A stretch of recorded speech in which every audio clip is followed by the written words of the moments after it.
1. Bienvenidas y bienvenidos al podcast Pienso, luego escucho, el racionalismo en la psicología. En esta ocasión vamos a hablar de la corriente del racionalismo. Para eso tenemos que preguntarnos, ¿alguna vez nos hemos detenido a pensar cómo tomamos nuestras decisiones en el ámbito laboral, en la vida diaria?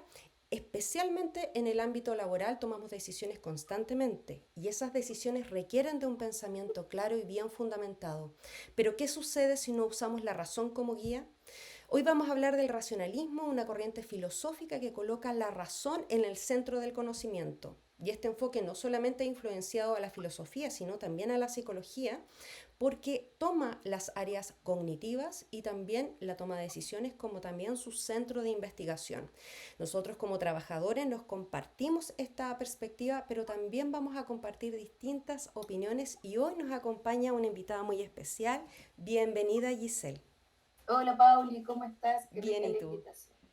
Así como tú dices, Pauli, el racionalismo es la búsqueda de una verdad objetiva, ¿ya? Y una verdad basada en la realidad.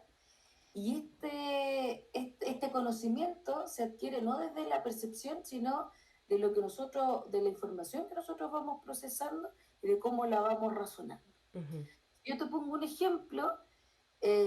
Imagínate que tú estás en tu trabajo y ujú, estás expuesta a tomar una decisión sumamente difícil. ujú, En ese momento tú te tienes que cuestionar qué consecuencias tendría tu actuar ujú. y es ahí donde aparece el racionalismo, es ahí donde uno lo aplica. Exacto. Y si nos vamos a indagar un poquito en la historia este surge en el siglo XIX, en una época bien polémica, donde aparece comienza a aparecer la ciencia, perdón, y ahí empiezan los cuestionamientos a las creencias antiguas que se tenían, ¿cierto? En una búsqueda de conocimiento en un espacio de incertidumbre. Y su precursor, si es que no mal dije la palabra, Está bien. ¿sí? Es Descartes. Y a este lo siguieron dos más, Ujú, que eran Leibniz y Spinoza, que después ellos, en esta investigación, dan paso a la psicología moderna. ujú. Hasta hoy en día están influyendo en la psicología. Exacto. Aparece en el campo laboral, aparece en las terapias en la psicología cognitiva y en la psicología clínica. Exacto. Exactamente. Es interesante lo que dices porque justamente cuando mencionas que surge en un contexto complejo, es un contexto donde de alguna u otra forma costaba mucho el hecho de detenerse a reflexionar. Y la reflexión dentro del racionalismo es muy importante para poder de alguna forma formular, valga la redundancia, nuevas teorías, pero desde la fundamentación. Así que, bueno, vamos a seguir también investigando, pero desde las aplicaciones del racionalismo en la psicología. Y para eso tenemos otra invitada. Bienvenida, Mónica, mucho gusto. Hola a todas y todos. Encantada de estar acá compartiendo conocimiento en este podcast con este tema tan interesante. Y efectivamente, como bien mencionaba Giselle, el racionalismo tiene aplicaciones en las distintas áreas de la psicología hoy por hoy, porque no es una teoría abstracta. Exacto. De hecho, tenemos que recordar que se basa en el método deductivo. ¿Qué quiere Mm, decir? Se recopilan estos datos, se observa y se procesa esta información. exacto. Y efectivamente, un ejemplo muy claro es su aplicación o su influencia en la terapia cognitivo-conductual, Mm, ¿cierto?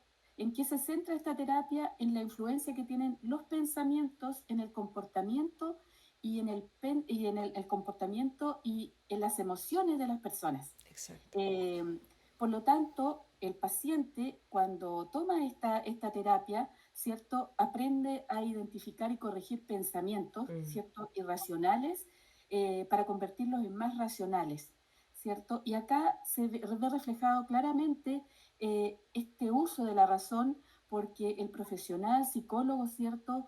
Parte desde una evaluación previa del paciente donde va recogiendo datos, donde va identificando factores que están asociados, ¿cierto? Y va planteando un tratamiento que sea adecuado y que sea pertinente para el paciente y que tenga que ver con una reestructuración cognitiva y finalmente una modificación de la conducta. Y eso tiene que ver mucho también con la desensibilización sistemática. Mm, Quiere decir, si hay un paciente que tenga ciertas fobias, por ejemplo, a través de esta terapia, el paciente se va enfrentando progresiva y paulatinamente a estos miedos y los va aprendiendo a controlar, qué ¿cierto? interesante. Sí, muy, muy interesante. Y ahí sabemos que el uso de la razón es fundamental para poder atender a lo que el paciente realmente necesita.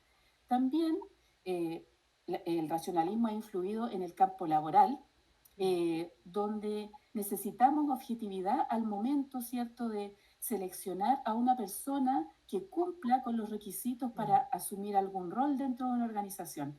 Por lo tanto, ya no nos vamos a quedar con esas primeras impresiones, sino que vamos a utilizar distintas herramientas que están estandarizadas para poder ir, ¿cierto?, haciendo este checklist, por así decirlo, para ver si realmente esa persona cumple.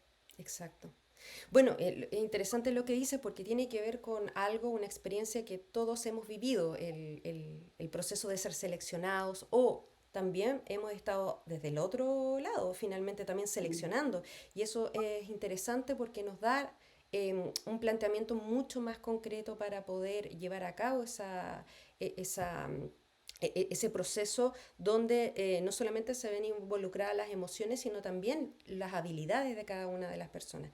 Gracias, Mónica. Bueno, y dentro de eso también están las ventajas y las desventajas del racionalismo.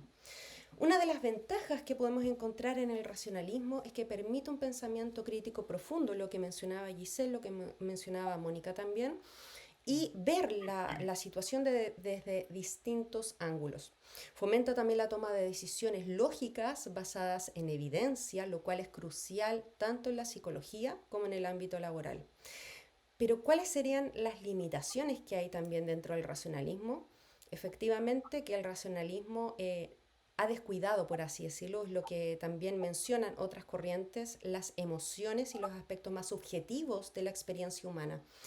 Después de todo, también se plantea la pregunta, ¿cómo podemos entender la mente si no nos basamos en lo que, si solamente nos basamos en lo que pensamos y no en lo que sentimos? Es algo que la corriente racionalista no llega a deducir desde el pensamiento científico, sino también nosotros somos los que tenemos esa capacidad de decir efectivamente me baso en la razón, me baso en las emociones o en las percepciones, es algo que queda también abierto para poder reflexionar.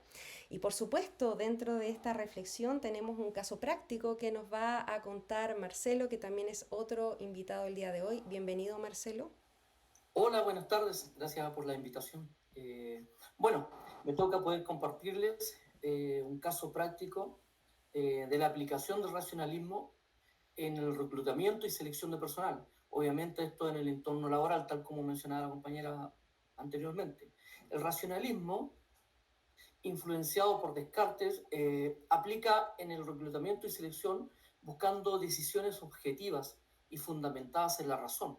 Bueno, esto implica definir criterios de selección claros, medicinales, basados en un análisis lógico del puesto de trabajo. Acá también se utilizan herramientas de evaluación objetivas, estandarizadas, pruebas técnicas psicométricas, entrevistas estructuradas, todo esto para minimizar los sesgos. Ujú. Analizar la información recopilada de forma lógica y sistemática, comparando a los candidatos según sus criterios predefinidos, para tomar la decisión final basándolo en la evidencia objetiva de las evaluaciones. Priorizando, eso sí, al candidato que mejor cumple con los requisitos del puesto. La aplicación, así, una vez contratado, esto ya, una vez que pasemos todo este proceso del enfoque racional, no termina con la contratación, obviamente, se extiende a la gestión del desarrollo del empleado. Mm. Una evaluación del desempeño objetivo establecería indicadores claves del rendimiento, que son los famosos KPIs que muchas veces lo hemos escuchado a distintas personas en distintas organizaciones. Estos son claros, medibles para evaluar el desempeño del empleado de manera objetiva, calculando datos concretos, lugar de impresiones subjetivas, toma de decisiones fundamentadas en datos, las decisiones sobre promoción, aumento o necesidad de capacitación se basarían en el análisis de datos de desempeño de evaluación objetiva, asegurando un trato justo y equitativo para este proceso.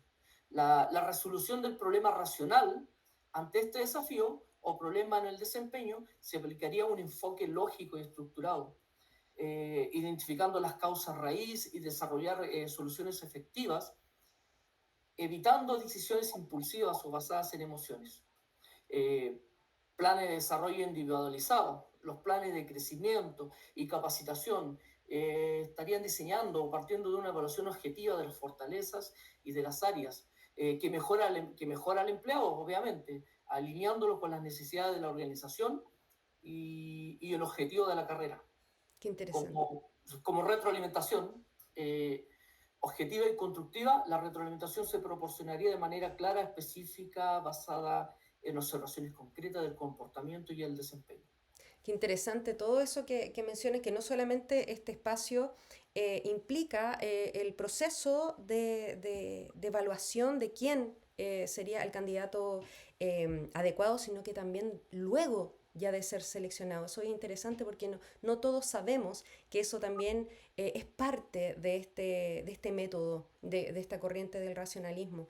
Y bueno, dentro de eso también tenemos que pensar en cómo el racionalismo entra en esta psicología más moderna, y hay una frase de Descartes que es muy interesante, que la plantea luego de que ya empezamos a tomar otra corriente como parte también de este proceso, ¿no?, de pensamiento.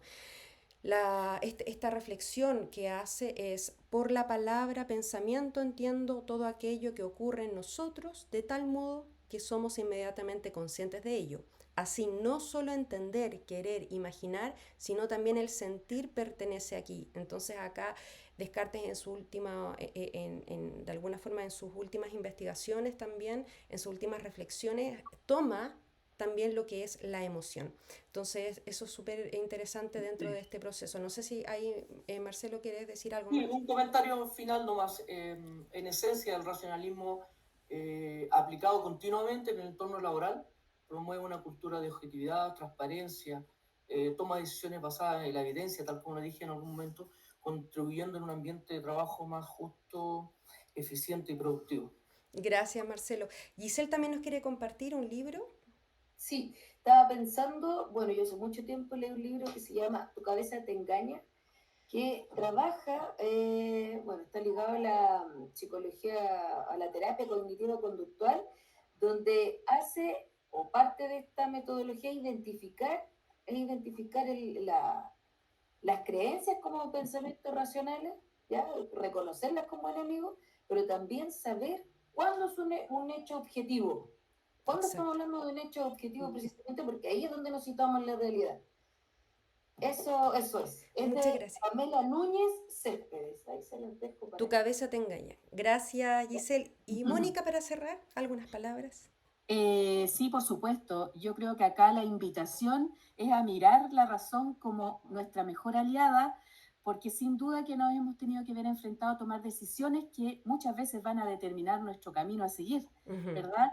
Por lo tanto, hay que utilizarla. Y el racionalismo, bueno, que decir, ha sentado las bases para entender el comportamiento humano, y eso es fundamental para los psicólogos.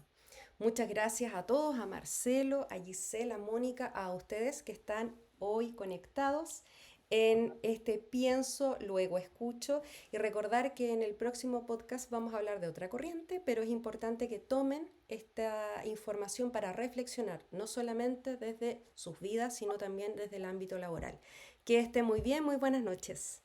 Buenas Chao. noches. Chao, buenas noches.